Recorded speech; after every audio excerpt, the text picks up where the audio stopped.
Alright, hello and welcome. I am Alex of Team MonoBant here with a Rivals of Ixalan draft.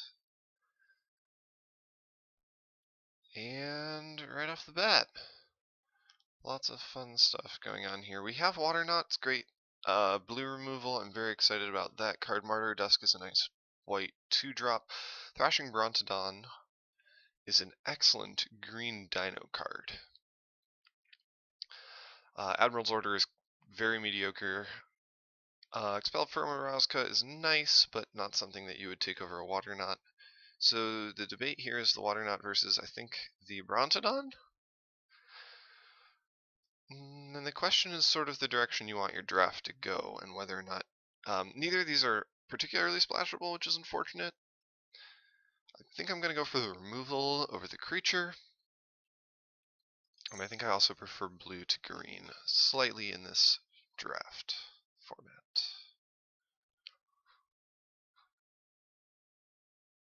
We did pass a few good blue cards there, but not anything crazy. Wow. Kind of a mediocre pack here. Missing a common, probably removal. Riverwise Augur is nice. Jungleborn Pioneer is fine.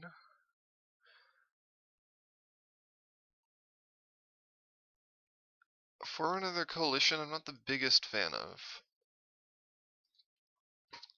So I'm going to take the Augur.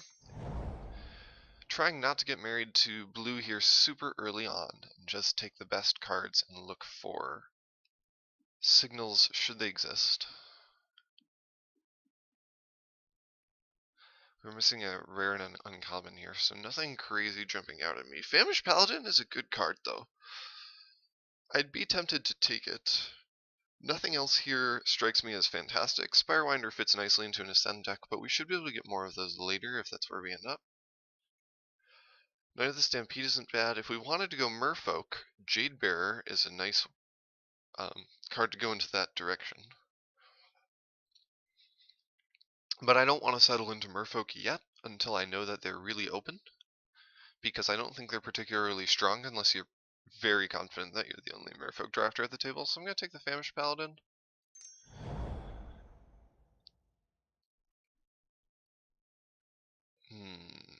Okay. So Soul of the Rapids is nice. Hunt the Weak is probably the best card in the pack. We're missing 2 uncommons, a rare, and a common. So somebody took a common over Hunt the Weak.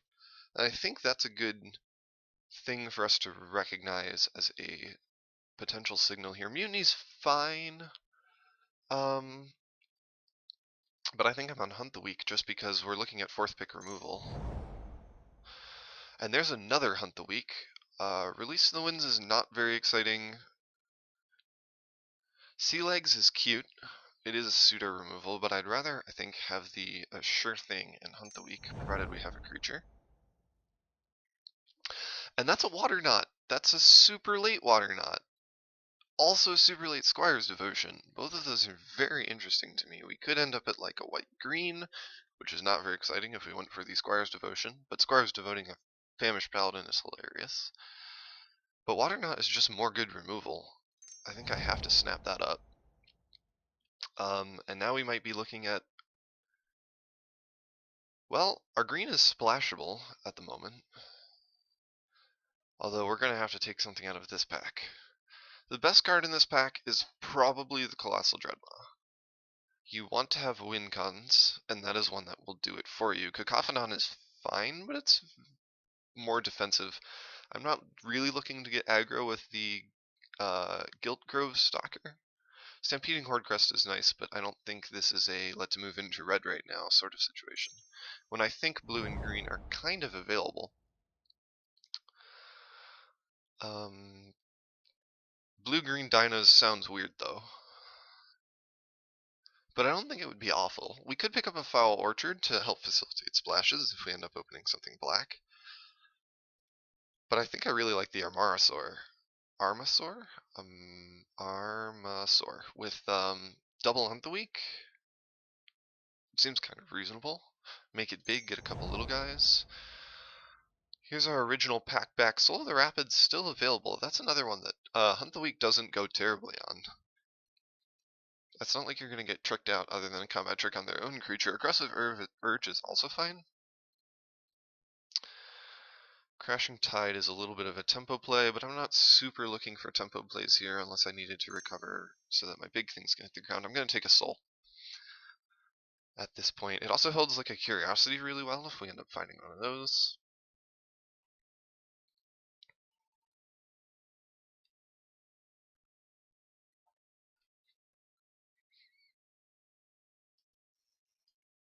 These people.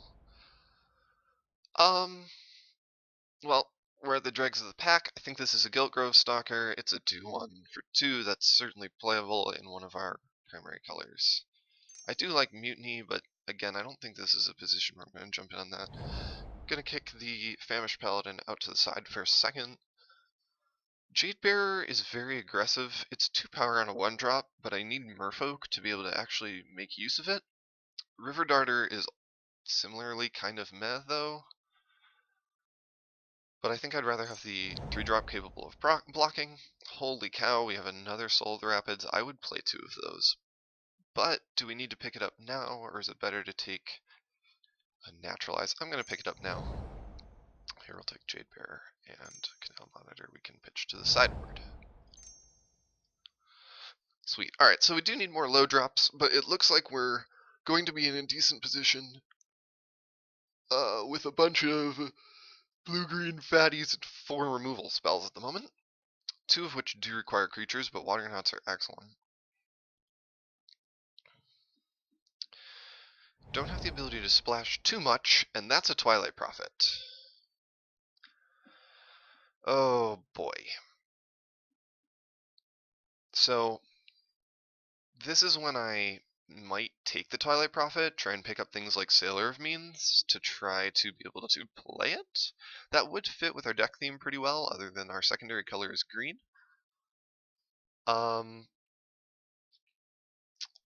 It's so good. Like, it wins you the game if you have Ascend. And I am actually all about winning the game. So I'm going to take this, and now we might. It's definitely a risky pick. We might not end up being able to play it. Geez, here's another Hunt the Weak and another Waterknot.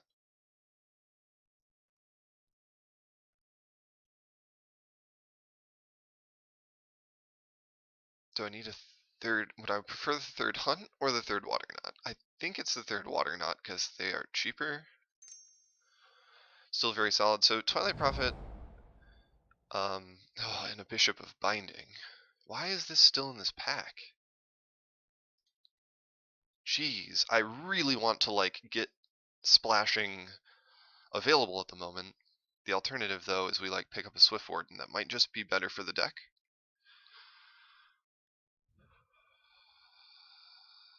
I don't know.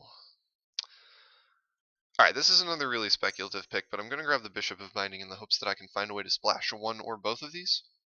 Both might be tough. Bishop of Binding, though, still, like, absolutely fantastic 4-drop. Doesn't go super well with Hunt the Weak, but it just exiles a creature until it leaves the battlefield and can attack as a huge thing if you ended up exiling something big. Even without other vampire synergies, it's wonderful. Definitely was the best card in the pack there. And still, I might not be in a good position to attempt these splashes that I have picked up cards for. Geez, third Hunt the Weak, second Colossal Dreadmaw, but where are our cheap creatures? Knight of the Stampede would be a reasonable thing here. Just to be able to get some of the bigger dinos that I have down. I'm going to go for the Hunt the Weak, though. Third Hunt the Weak. I don't think we need more Hunt the Weeks. I don't think we need more Waterknots anymore, so we're looking for creatures, payoffs. Evolving Wilds. Yeah, things that get me to the late game. Evolving Wilds, I think, is what I'm going to go for here. Nothing is small and can like block, whereas the Evolving Wilds could eventually, potentially, oh my god, another Hunt the Weak, get me to a position where I can cast some of these spells. What if I were to splash green here? Triple Hunt the Weak. I don't need a fourth. What is a fourth one going to do for you? You need more creatures. Deadeye Rig Hauler is a creature, but I think Knight of the Stampede is just better on defense, and so that's the right play. Unless we were to take Traveler's Amulet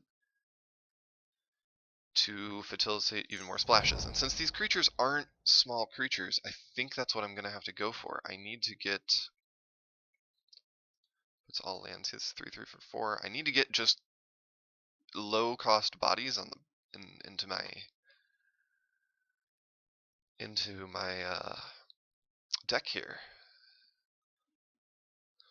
Take a second. River Darter. Orazka Frillback's better.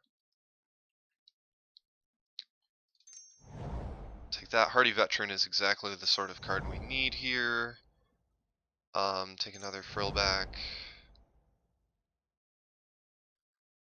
Plummet is going to get played over any of those other cards more often. Yeah, I'll take the Plummet, toss that in sideboard right off the bat. Love it, junk. Cool. I guess Knight of the Stampede.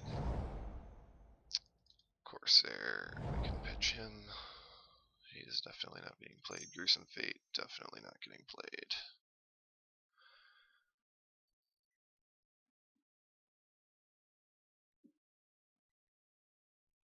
Alright, this is looking reasonable. Probably the Jade Bearer isn't in here. We do need to work a little bit more on the low drops. Wow, somebody took the land over Shatter. What'd we find? Honor Guard. That's not super exciting. Deadeye Plunderers would be sweet if we were going to splash black, but I think I'm going to be going to splash white for the Bishop of Binding. Here's a Wayfinder. That's fine. Unknown Shores isn't the sort of thing we're looking for. Really, this is kind of a disappointing pack for us. Mark of the Vampire, if we splash black, it goes incredibly on Soul of the Rapids, though. But Shaper's Apprentice is... Again, if we were in a position to splash really nicely, I would happily take the Mark of the Vampire just for that to be a huge win con for us.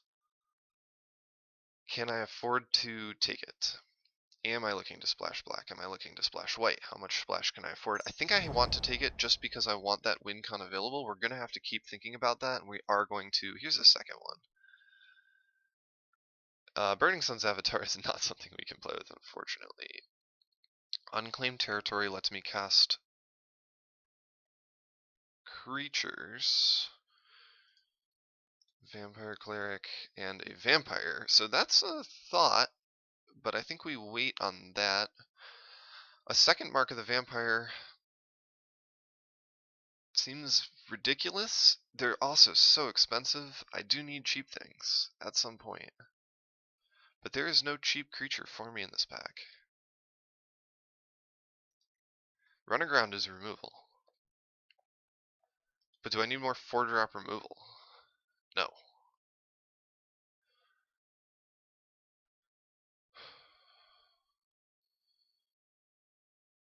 Chart a Course could be reasonable. Maybe it's something to do early. I'm gonna click this and regret it if it goes through and take the territory. Definitely a debatable pick there. One with the Wind. Siren's Ruse. What are these things? Siren's Ruse is bad. Alright, one with the Winds would be awesome. 2/2 and flying for 2 is just stupid, but I don't have the creatures to go with it. However, this is more usable than the Mark of the Vampire we have. Another one. Ridiculous. How do I get low-cost creatures out of this into my deck? The answer is not another one with the Wind. I'm sitting on 12 creatures, but so many of them are so big. Do I play a Shore Caller? Probably at this point, I need it.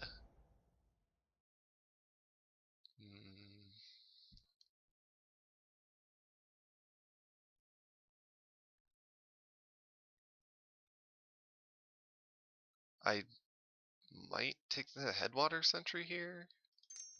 That was a really disappointing pack.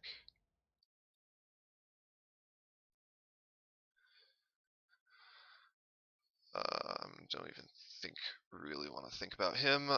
This definitely, well, Kameni's Speaker, I'm gonna have Islands, so that's a 2-2.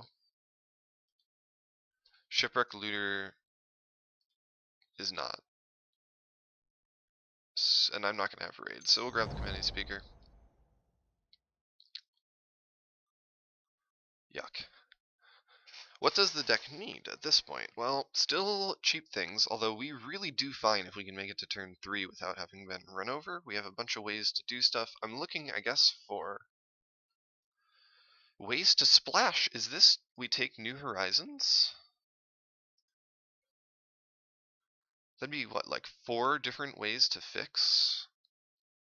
That would give us access to the Twilight Prophet, or the Bishop, or potentially both.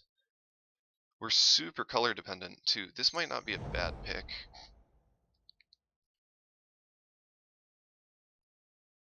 Dive Down would be a sweet trick if we were going in that direction, but this has to be the Wild Growth Walker. I don't have much exploration, but it's a 1/3 for 2, and I kind of need those at the moment. Unknown Shores is not what I'm looking for. I think I can't afford to play too much behind curves, so I'm going to take the Blossoming Dryad. Blossom Dryad.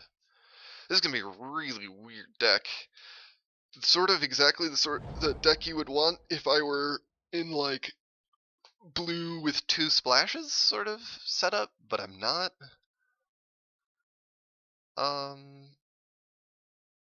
Running Ground would be instant speed removal, and I don't have any of that.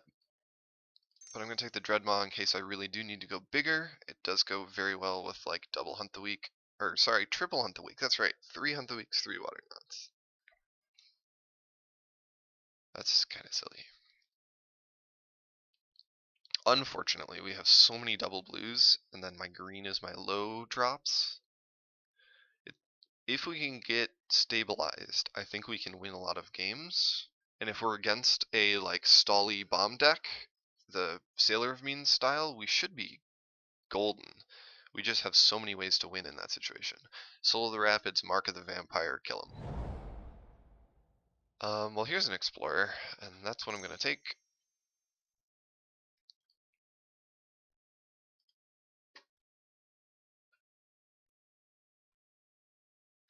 Probably the Blossom Dryad comes out.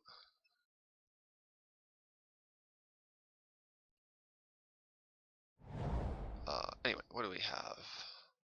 Headwater Sentries, not super excited. Blinding Fog, also not excited. Although I guess that's theoretically here. And Commune with the Dinosaurs is sort of fixing.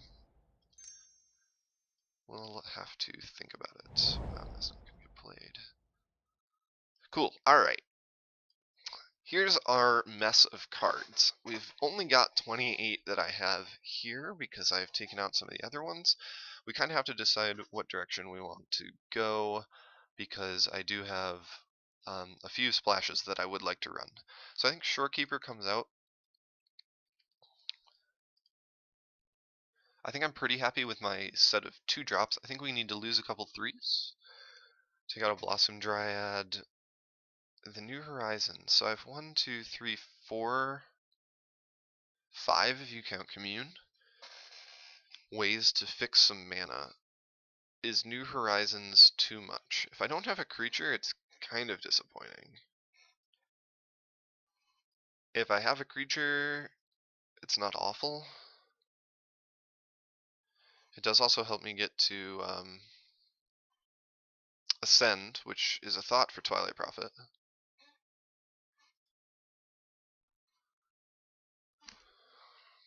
But I want to make sure I have enough low drop creatures so that I can hunt the weak as appropriate. Like a Roscoe Frillback hunting the weak there. 2 something, 2x, whatever, can actually get some beats on and or keep me alive. I do have 3 pieces of removal that require me to have a creature, so it's important for me to be able to keep some of them down. Kameni Speaker will help with that though, because it's cheap.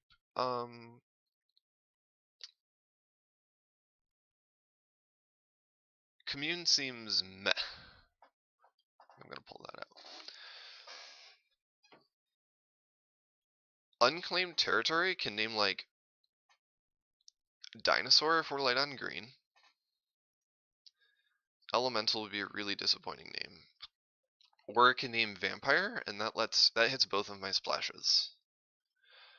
Let's play with this in mind. That we're going full 4-color here.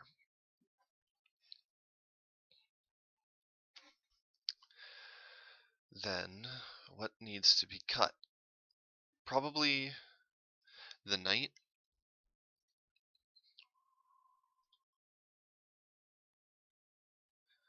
"17 creatures are at." I don't want to cut many creatures,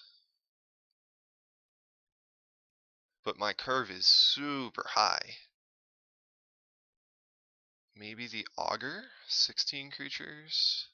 How many lands am I playing in this deck? Probably a full 17, or maybe only 16 because we've got Traveler Amulet and New Horizons. Nah, I think I'm too much on the late game plan to run fewer, so it's gonna have to be 17. We need to find 3 cuts then.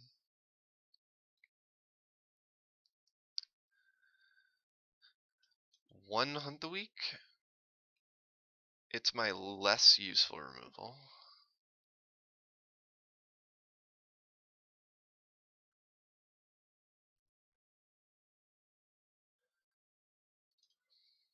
Take out the One with the Wind.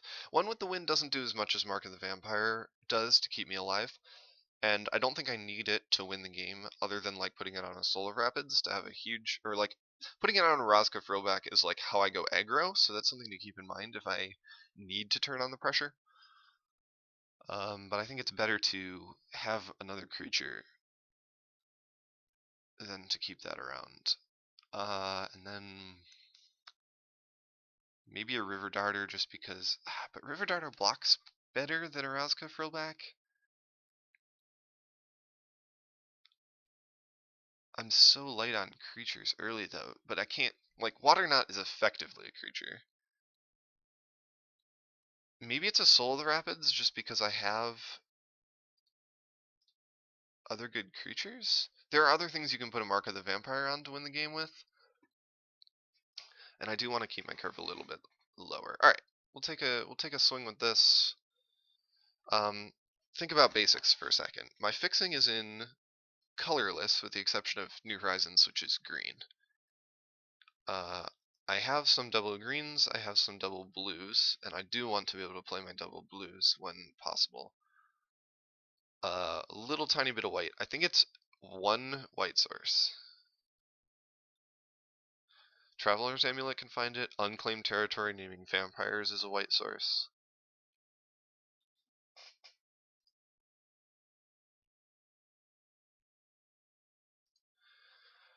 And Evolving Wilds can find it, and New Horizons can handle it. Yeah, so we only need 1 white source. Black sources I want, I think, 3. That keeps us real low on the other. Okay, so we're gonna have to go 2. 1 white source. 2 black sources. Does this add up? 14, 15, 16. No. 6 and 6 is probably fine.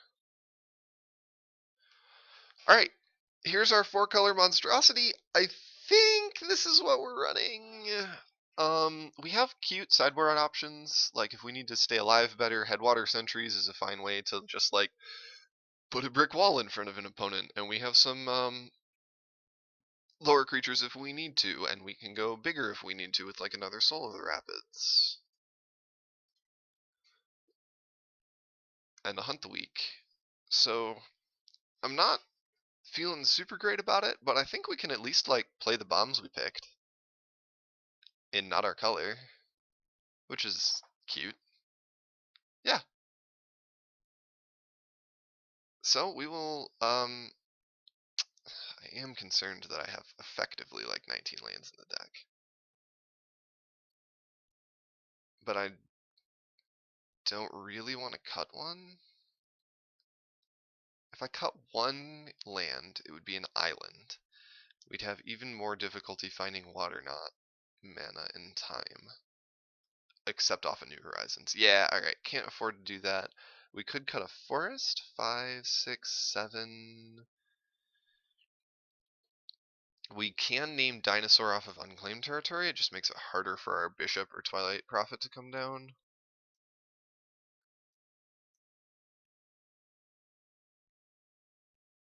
What would I put in?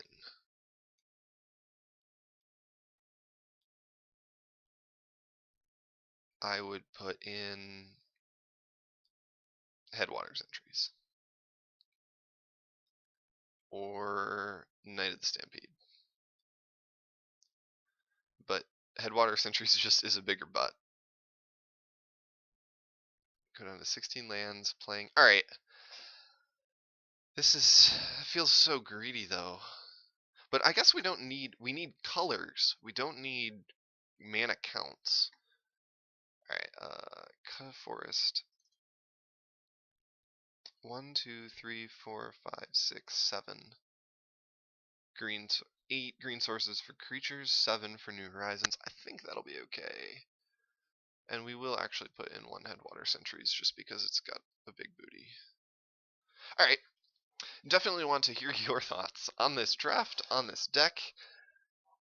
I have no idea how this is going to turn out. It's kind of like a huge greed fest.